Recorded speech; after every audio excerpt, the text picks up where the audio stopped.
Hi, Julie Rader here with the Capricorn Full Moon update.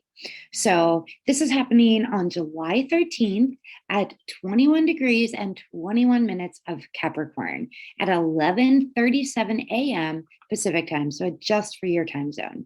As always, please like, subscribe, and share the video. It helps me grow the channel.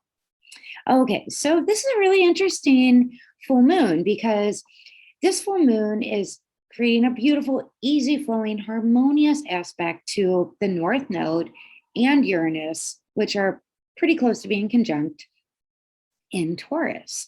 So this gives it a really grounded, rooted feeling to it. And Capricorn really is about being businesslike, looking at things from a managerial point of view, really becoming the CEO of your life. How can things work more efficiently for you in your life? And I will, in just a moment, be going through all of the signs and telling you what area of life it will be impacting you the most. So with this trine to the North Node and Uranus conjunction, which is an interesting conjunction anyway, we're not quite there to where they're fully conjunct, but we are feeling the impact of they're dancing very close in the sky right now. Both are seeking freedom. North Node is where am I headed? South Node is where did I come from? So with this, where am I headed in life with Uranus, it's like things can change in an instant. So, but in a rooted, grounded way, there's this Capricorn full moon may have us craving some kind of stability in what feels like a very unstable world at the moment. We also have this full moon. It's a little bit wider. I like to stay within a 3-degree orb. It's a little wider than that, but it's definitely worth mentioning in an opposition to Mercury. So this opposition to Mercury is really about, okay, so be aware of the words that you're saying. Remember, the moon in Capricorn is about being more efficient, being more business, like being the CEO. So sometimes we're thinking and in that way so much that the way things come out could come out not as nurturing or as loving as we would like it to be. And right now, Mercury is in the sign of Cancer. So when Mercury is in Cancer, it's watery, it's sensitive, although Cancer is the crab, and it will go into its shell when it feels that it's not safe for it to communicate or talk about its feelings. So be aware of that opposition to Mercury. So really be extra nurturing or just find some compassion in your words, even though you may be strategic and businesslike in your approach. There's also this sextile to Neptune retrograde in Pisces. Now, I love this. What this shows me is that even though we have all this earthy energy going on, this sextile to Neptune says, okay, maybe rather than being so analytical or speaking about what is coming up, let's envision it. Let's tap into the subconscious mind. Reading a book like Think and Grow Rich or Adversity and Advantage by Napoleon Hill. These are great things to read because they talk a bit about the subconscious mind in a business way. That's a wonderful usage of this sextile to Neptune. We also have, again, it's wide, but a square to Neptune. So because of the square to Neptune and the opposition to Mercury, again, be compassionate with your words. There can be some wounding.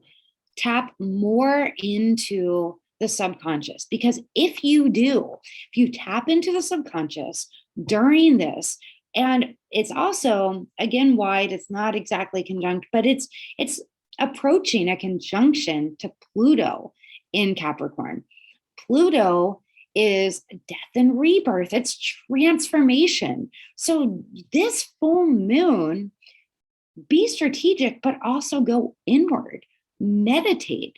People don't always think of Capricorn as meditative, but Capricorn is the monk and the monastery and the austere, yeah, ashram, which is really having a very disciplined practice.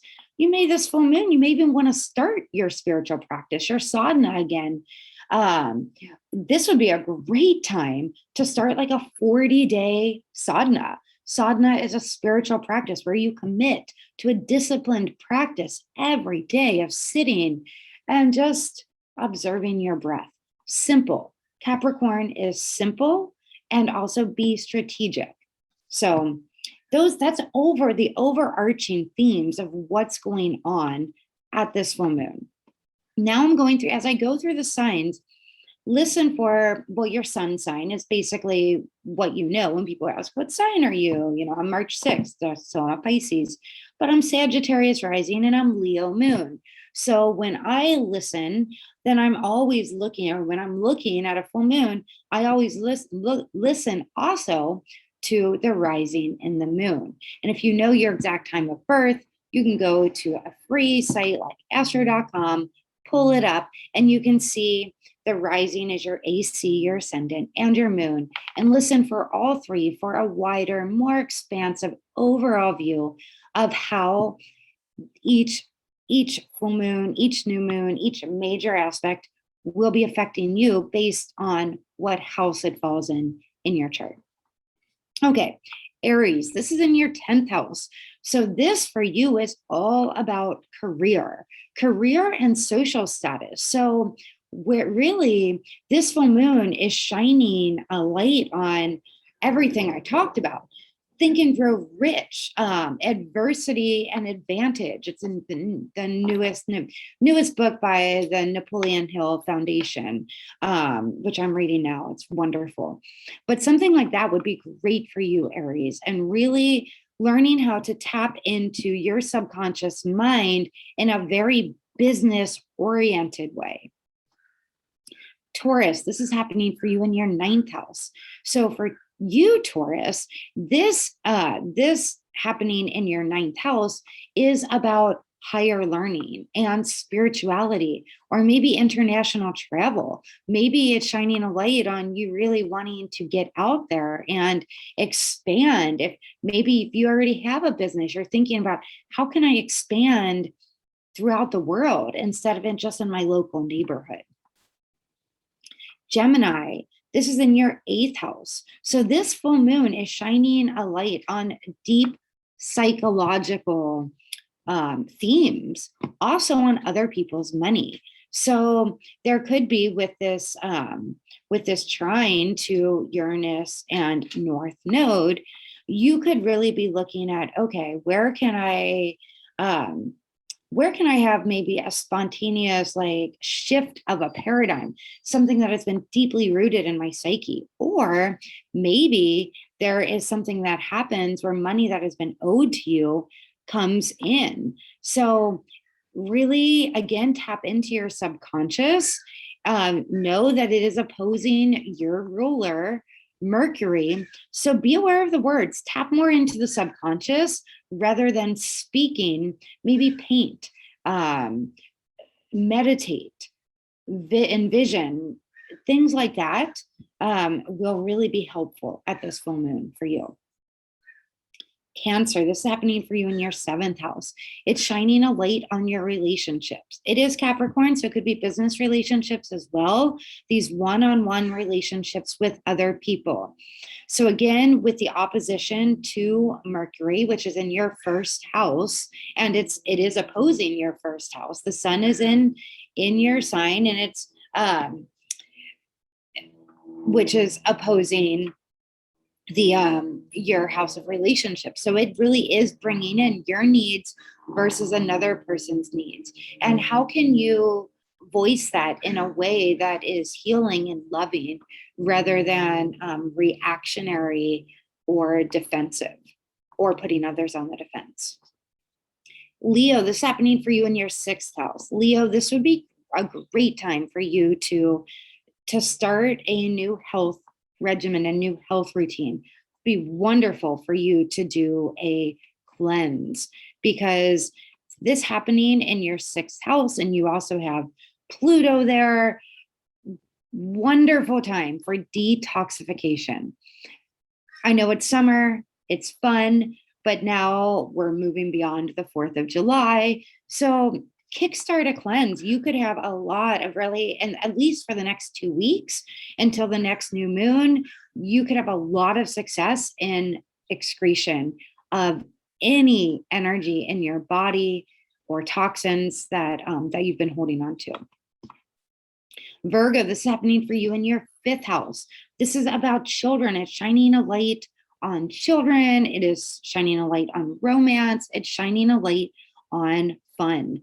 So where can you be more strategic in dealing with your children, allowing yourself to have fun? You work a lot, so make time for fun as well. Schedule it in for yourself and romance.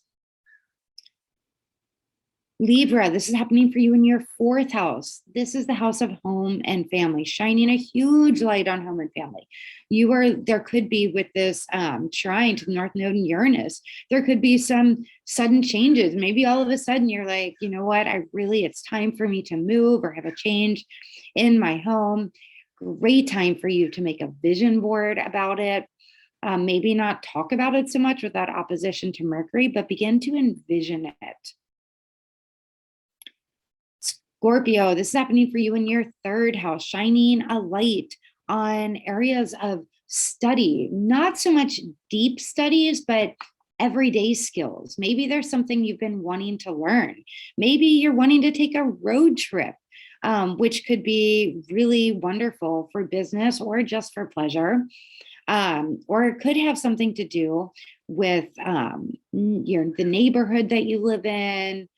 So 3rd house is so many things. It's siblings, neighbors, travel, short distance travel. It's also writing, speaking, publishing.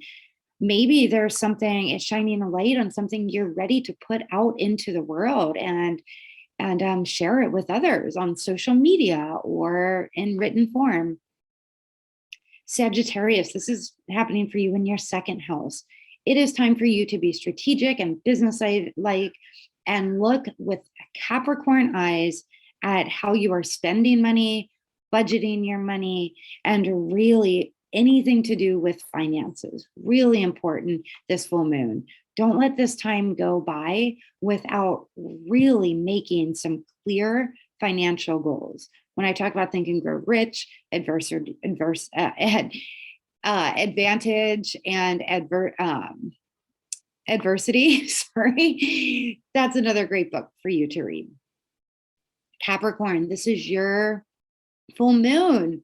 This is your full moon. It's in your 1st house. Anything to do with your body, your health, how you step out into the world. How can you look at this in a strategic way, but also in a way that allows you to tap into your subconscious mind? It's almost like you will receive the answers that you need, you and Aquarius both, through a meditative state with this Neptunian influence. Aquarius, yes, you may be getting the answers you need. This is shining a light on your 12th house in your dreams, in your meditations, in your visions. Tap into this sextile to Neptune, which is subconscious mind, just as the 12th house is. This full moon has you really going inward, and you may even feel like being inward this full moon, and do some deep, deep work. Pisces, this is happening for you in your 11th house. The 11th house is all about friendships, but it's also about your aspirations and even marketing. Because it's Capricorn, maybe there's something you're ready to put out into the world, and it is time to shine a light on that. Or maybe looking at your friendships, and with a very Capricornian, like the boss, like the CEO, weed out the people that aren't really truly being friends to you in your life. So, and your goals. Go through, tap in a Neptunian way, envision what you want to be true. All right. Thank you so much for watching, and I'll see you in the next video. Happy Capricorn full moon.